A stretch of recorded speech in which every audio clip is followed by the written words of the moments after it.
सुभान बाबा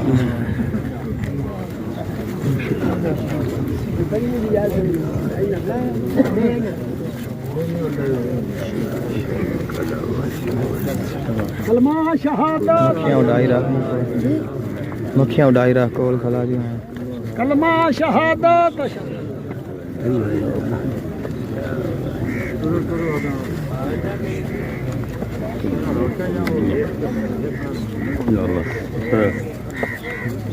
Allah.